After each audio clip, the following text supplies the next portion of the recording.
तपाईहरु पनि यसरी नै घरमै केक बनाएर खानु सक्नुहुन्छ। त्यसको लागि भिडियोलाई लास्टसम्म हेर्दिनु होला। नमस्ते सबैजनालाई।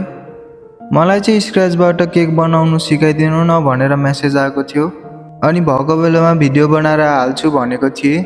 खासमा म चाहिँ जहिले प्रिमिक्सबाट नै केक बनाउने गर्छु। मैले चाहिँ केक सिक्दा पनि प्रिमिक्सबाट नै बनाउनु सिकेको हो अनि खास चाहिँ मलाई स्क्रैचबाट चाहिँ केक बनाउन आउँदैन र पनि ट्राई गर्दैछु।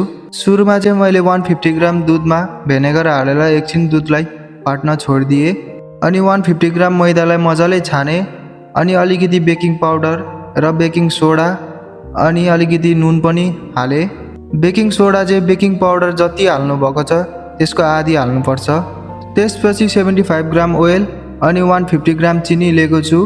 फटाको दुधमा हालेर मिक्स गरे अनि मैले चाहिँ यो एगलेस केक बनाउँदै छु।